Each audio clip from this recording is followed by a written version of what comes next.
সবাইকে স্বাগত জানাচ্ছি বিডি দর্পণের নিয়মিত আয়োজন আজকের দুনিয়ায়। আপনাদের সাথে আছি আমি সুস্মিতা দাস। চলুন জেনে নেওয়া যাক সারা দুনিয়ায় এ পর্যন্ত ঘটে যাওয়া প্রধান খবরগুলো।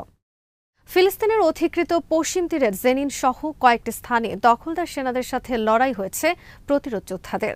বুধবার টানা দ্বিতীয় দিনে জেনিন শহরে ঢুকে হামলা চালায় ইসরায়েলি বাহিনী। তাদের বিরুদ্ধে প্রতিরোধ গড়ে তোলেন একদল যোদ্ধা। সেখানে দীর্ঘক্ষণ সংঘর্ষের খবর দিয়েছে আল মায়াদিন। ইসরায়েলি বাহিনী অন্তত দুটি শহরে বাড়ি ঘেরাও করে বেসামরিক ফিলিস্তিনিদের ওপর হামলা করে। এক পর্যায়ে তাদের বিরুদ্ধে পাল্টা হামলা শুরু করে আল কুদস ব্রিগেডসের জেনিন শাখা। ইসলামিক জিহাদের সামরিক শাখা আল কুদস ব্রিগেডসের পশ্চিম তীরের বিভিন্ন শহরেও সক্রিয় রয়েছে। বুধবার তারা ছোট অস্ত্র ও বিস্ফোরক নিয়ে ইসরায়েলি সেনা ও সামরিক যানে হামলা চালিয়েছে। এছাড়া আল আকসা শহীদ ব্রিগেডসের জেনিন শাখাও লড়াই করেছে দখলদার বাহিনীর বিরুদ্ধে। জেনিন উদ্বাস্তু শিবিরের দুই পক্ষের মাঝে প্রচণ্ড গোলাগুলি হয়েছে। খবরে বলা হয়েছে, জেনিনের পশ্চিম দিকের ছোট শহর বুরকিনে একটি বাড়ি ঘেরাও করে গুলি চালাতে শুরু করে ইসরায়েলি সেনারা। সেখানেও প্রতিরোধ গড়ে তোলেন একদল যোদ্ধা। পশ্চিম তীরের স্থানীয় গণমাধ্যমের খবরে বলা হয়েছে, জেনিনে একটি ইসরায়েলি মিলিটারি বুলডোজার লক্ষ্য করে বড় ধরনের বিস্ফোরণ ঘটায় প্রতিরোধ যোদ্ধারা। এ সময় সেখানে গোলাগুলি শুরু হয়। প্রত্যক্ষদর্শীরা জানিয়েছেন, ইসরায়েলি বাহিনীর স্পেশাল ফোর্স ওই এলাকায় প্রবেশ করে একটি বাড়ি ঘেরাও করে এবং মাইকে বাসিন্দাদের বের হয়ে আসার নির্দেশ দেয়। ইসরায়েলি ড্রোন থেকেও ওই এলাকায় একাধিক মিসাইল হামলাও করা হয়। এরপর মিলিটারি বুলডোজার সহ ইসরায়েলি বাহিনীর আরও সদস্য সেখানে উপস্থিত হয় এবং বাড়িটির কিছু অংশ ভাঙা শুরু করে। অভিযানে ইসরায়েলি সেনারা ফিলিস্তিনি নারীদের হিউম্যান শিল্ড হিসেবে ব্যবহার করেছে বলে অভিযোগ করেন বুরকিনের মেয়র হাসান সোবহ। তাদের সামনে রেখে সেনারা অগ্রসর হয় যাতে প্রতিরোধ যোদ্ধারা সেনাদের উপর গুলি চালাতে না পারে। তবে তা সত্ত্বেও ওই বাড়িতে থাকা প্রতিরোধ যোদ্ধারা আত্মসমর্পণ করতে রাজি হয়নি।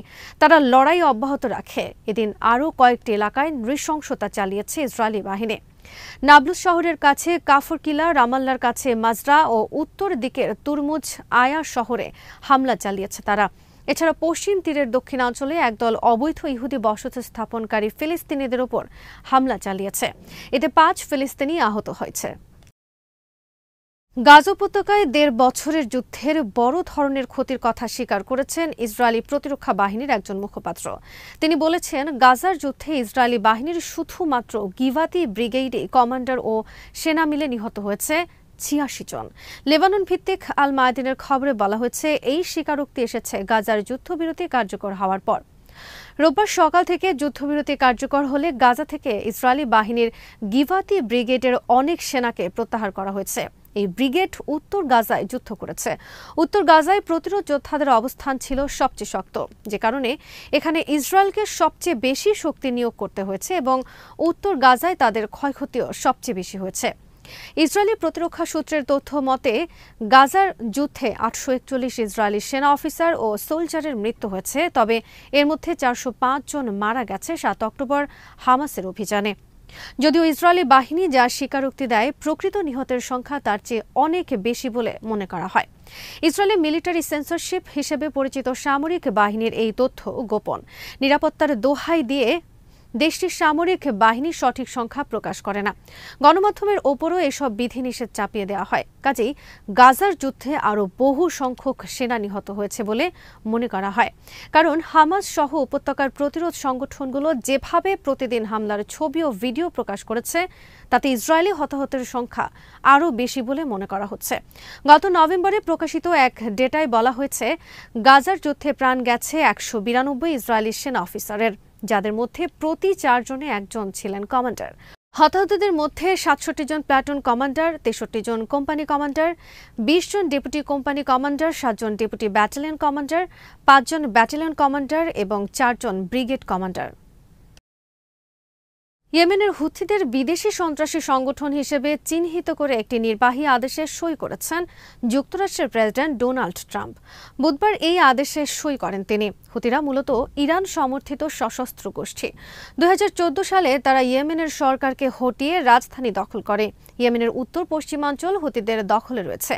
ওই অঞ্চলের সমুদ্র সীমায় যুক্তরাষ্ট্রের নৌযানে মাঝে মধ্যেই হামলা চালায় হুথিরা। নির্বাহী আদেশে সই করে ট্রাম্প বলেন, শুধু ইয়েমেন নয়, বিভিন্ন সময় সৌদি আরব ও সংযুক্ত আরব আমিরাতে প্রাণঘাতী হামলার জন্য হুতিরা দায়ী। ট্রাম্পের নির্বাহী আদেশে বলা হয়েছে, হুতিদের কর্মকাণ্ডে মধ্যপ্রাচ্যে বেসামরিক নাগরিকদের নিরাপত্তার জন্য হুমকি তৈরি করেছে। সেই সঙ্গে হুতিরা যুক্তরাষ্ট্রের ঘনিষ্ঠ আঞ্চলিক অংশীদারদের নিরাপত্তা এবং সমুদ্রপথে বৈশ্বিক বাণিজ্যের স্থিতিশীলতার জন্য হুমকি। এদিকে যুক্তরাষ্ট্রের দক্ষিণে মেক্সিকো সীমান্তে ১৫০০ জন সেনা সদস্য, উড়োজাহাজ ও হেলিকপ্টার পাঠানো হচ্ছে। অবৈধ অভিবাসীদের নিজ দেশে ফেরত পাঠানোর প্রক্রিয়ার অংশ হিসেবে এই পদক্ষেপ নিয়েছে ডোনাল্ড ট্রাম্পের প্রশাসন। এরই মধ্যে দক্ষিণ সীমান্তে জরুরি অবস্থা জারি করেছেন প্রেসিডেন্ট ট্রাম্প। যুক্তরাষ্ট্রের সামরিক বাহিনীর একজন কর্মকর্তার বরাত দিয়ে মার্কিন সংবাদ মাধ্যম সিবিএস-এর খবরে বলা হয়েছে, ক্যালিফোর্নিয়া অঙ্গরাষ্ট্রের সান ডিয়েগো শহর ও টেক্সাস অঙ্গরাষ্ট্রের এল পাসো শহরে সেনাবাহিনীর ১,০০০ সদস্য এবং মেরিন বাহিনীর ৫০০ জন সদস্যকে পাঠানো হবে। এছাড়া সামরিক বাহিনীর দুটি C-17 উড়োজাহাজ, দুটি C-130 উড়োজাহাজ এবং হেলিকপ্টারও মেক্সিকো সীমান্তে পাঠানো হচ্ছে। যুক্তরাষ্ট্রের ভারপ্রাপ্ত প্রতিরক্ষামন্ত্রী রবার্ট স্যালেসেস বলেছেন, ৫,০০০-এর বেশি অবৈধ অভিবাসীকে যুক্তরাষ্ট্র থেকে ফেরত পাঠানোর কাজে সহায়তার জন্য সামরিক উড়োজাহাজ দেবে প্রতিরক্ষা দফতর। দ্বিতীয় দফায় যুক্তরাষ্ট্রের প্রেসিডেন্টের দায়িত্ব নেওয়ায় ডোনাল্ড ট্রাম্পকে ফোনে অভিনন্দন জানিয়েছেন সৌদি আরবের যুবরাজ মোহাম্মদ বিন সালমান। সৌদির সরকারের পক্ষ থেকে জানানো হয়, বৃহস্পতিবার ট্রাম্প ও মোহাম্মদ বিন সালমানের মধ্যে ফোনে কথা হয়েছে। ফোনালাপে মোহাম্মদ বিন সালমান আগামী দিনগুলোয় যুক্তরাষ্ট্রে সৌদির বিনিয়োগ ব্যাপকভাবে বাড়ানোর কথা ট্রাম্পকে বলেছেন।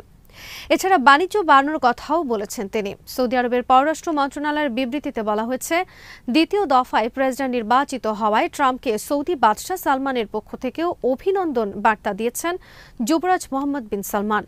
যুবরাজ জানিয়েছেন, আগামী ৪ বছরে যুক্তরাষ্ট্রে $৬০,০০০ কোটি বিনিয়োগ করতে চায় তার দেশ। যুক্তরাষ্ট্রের ঐতিহাসিক মিত্র সৌদি আরব। ট্রাম্প তার প্রথম দফার শাসনামলে সৌদি আরবকে তার দেশের গুরুত্বপূর্ণ জ্বালানি ও নিরাপত্তা অংশীদার হিসেবে চিহ্নিত করেছিলেন। প্রথম দফায় প্রেসিডেন্ট হওয়ার পর ২০১৭ সালে ট্রাম্প প্রথম বিদেশ সফরে সৌদি আরব গিয়েছিলেন। সৌদি সরকার ট্রাম্পকে উষ্ণ অভ্যর্থনা জানিয়েছিল। সৌদি সফরে গিয়ে তরবারি নিয়ে ট্রাম্পের নাচ বেশ আলোচিত হয়েছিল। ২০১৯ সালে সৌদি আরবে একটি হামলা হয়। এই হামলার জন্য ইরানকে দায়ী করে সৌদি আরব। হামলার জেরে সৌদির অপরিশোধিত জ্বালানি তেলের উত্তোলন অর্ধেকে নেমে আসে। এই ঘটনায় ট্রাম্প শক্ত কোনো প্রতিক্রিয়া জানাতে পারেননি বলে অভিযোগ তোলেন সৌদি যুবরাজ। এর জেরে ওয়াশিংটনের সঙ্গে রিয়াদের সম্পর্কের উষ্ণতায় ভাটা পড়ে। তবে তা সত্ত্বেও ট্রাম্পের জামাতার জ্যারেড কুশনারের ইকুইটি প্রতিষ্ঠান সৌদি আরবের কাছ থেকে $200 কোটি বিনিয়োগ পায়। সদ্য বিদায়ী প্রেসিডেন্ট জো বাইডেন সৌদি আরবের বিরুদ্ধে মানবাধিকার লঙ্ঘনের অভিযোগে সরব ছিলেন। বিশেষ করে ২০১৮ সালে তুরস্কে সৌদির সাংবাদিক জামাল খাশোগির হত্যায় সৌদি সরকারের ভূমিকা নিয়ে তোপ দাগেন বাইডেন, যে কারণে বাইডেন প্রশাসনের সাথে রিয়াদের সম্পর্ক ছিল শীতল। চলমান ইউক্রেন যুদ্ধে উত্তর কোরিয়ার প্রায় ১,০০০ সেনা নিহত হয়েছে, এমনটাই জানিয়েছেন পশ্চিমা কর্মকর্তারা। রাশিয়ার সীমান্তবর্তী কুরস্ক অঞ্চলে ইউক্রেনীয় সেনাদের বিরুদ্ধে লড়াইয়ে তারা নিহত হন। এইসব কোরিয়ান সৈন্যকে ইউক্রেন যুদ্ধে রাশিয়াকে সহায়তা করতে সে দেশে পাঠানো হয়েছিল। ২০২২ সালের ফেব্রুয়ারিতে ইউক্রেনে আগ্রাসন শুরু করে রাশিয়া। এরপর রুশ বাহিনীকে শক্তিশালী করতে পিয়ংইয়ং হাজার হাজার উত্তর কোরিয়ান সৈন্যকে রাশিয়াতে পাঠিয়েছে। এমনকি কুরস্ক সীমান্তেও উত্তর কোরিয়ার সৈন্য মোতায়েন আছে। সেখানেই ঘটেছে এই প্রাণহানির ঘটনা। পশ্চিমা কর্মকর্তারা বিবিসিকে বলেছেন, মাত্র ৩ মাসে রাশিয়ার পশ্চিমাঞ্চলীয় কুরস্ক অঞ্চলে লড়াইয়ে উত্তর কোরিয়ার সেনারা ইতোমধ্যেই প্রায় ৪০% হতাহতের শিকার হয়েছে। নাম প্রকাশ না করার শর্তে কর্মকর্তারা বলেছেন, উত্তর কোরিয়া থেকে পাঠানো আনুমানিক ১১,০০০ সৈন্যের মধ্যে ইতোমধ্যেই ৪,০০০ সৈন্য যুদ্ধে নিহত, আহত, নিখোঁজ বা প্রতিপক্ষের হাতে বন্দী হয়েছেন। কর্মকর্তারা বলেছেন, এই ৪,০০০ জনের মধ্যে প্রায় ১,০০০ জনই জানুয়ারির মাঝামাঝি সময়ের মধ্যে নিহত হয়েছেন বলে ধারণা করা হচ্ছে। অন্যদিকে আহতদের কোথায় চিকিৎসা করা হচ্ছে, এমনকি কখন এবং কত সংখ্যক সৈন্য প্রতিস্থাপন করা হবে তাও এখনো স্পষ্ট নয়। দক্ষিণ কোরিয়া, যুক্তরাষ্ট্র ও ইউক্রেনের গোয়েন্দাদের হিসাব মতে আনুমানিক ১১,০০০ উত্তর কোরীয় সেনাকে রাশিয়ায় পাঠানো হয়েছে। তাদের বেশিরভাগই মোতায়েন হয়েছে কুরস্ক সীমান্ত অঞ্চলের ইউক্রেনীয় সেনাদের বিরুদ্ধে লড়তে। মূলত গত বছরের অগাস্টে ইউক্রেনীয় সেনারা আচমকা কুরস্কে ঢুকে লড়াই শুরুর পর অঞ্চলটির আংশিক নিয়ন্ত্রণ এখনও কিয়েভের এই সেনাদের হাতে রয়েছে। বিশ্লেষকরা বলছেন, উত্তর কোরিয়ার সেনারা যুদ্ধের অভিজ্ঞতার অভাব এবং ভাষাগত সমস্যার মতো চ্যালেঞ্জের মুখে পড়ছে।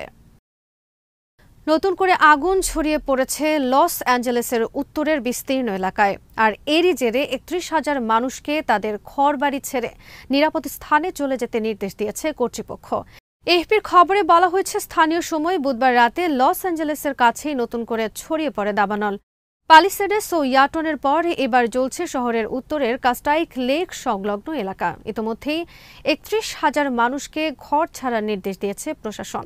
লস অ্যাঞ্জেলেস থেকে উত্তরে প্রায় ৩৫ মাইল দূরে সান্টা ক্লারিটা শহরের কাছে অবস্থিত কাস্টাইক লেক। লেকের আশেপাশের এলাকা জুড়ে বহু মানুষ বসবাস করেন। মার্কিন সংবাদ মাধ্যম বলছে, মাত্র কয়েক ঘন্টার মধ্যেই প্রায় ৮,০০০ একর বিস্তৃত এলাকায় আগুন ছড়িয়ে পড়েছে। দমকা হাওয়ার কারণে আরও দ্রুত ছড়াচ্ছে আগুন। এছাড়া শুষ্ক এবং দমকা হাওয়ার কারণে আগুন নিয়ন্ত্রণে আনতে বেগ পেতে হচ্ছে দমকল কর্মীদের। আর এই কারণে এলাকার সমস্ত বাসিন্দাকে সতর্ক থাকার নির্দেশ দিয়েছে প্রশাসন। যে কোনো মুহূর্তে বাড়ি ছাড়ার জন্য প্রস্তুত থাকতেও বলা হয়েছে। পরিস্থিতির অবনতি হলে সাময়িকভাবে প্রয়োজনীয় ওষুধপত্র, মূল্যবান সামগ্রী এবং পোষ্যদের নিয়ে নিরাপদ জায়গায় আশ্রয় নিতে হতে পারে তাদের। আজ এখানেই শেষ করছি। সবাই ভালো থাকুন, সুস্থ থাকুন আর দেখতে থাকুন বিডি দর্পণ। চ্যানেলটি ভালো লাগলে সাবস্ক্রাইব করুন, সংযুক্ত থাকুন আমাদের ফেসবুক পেজে।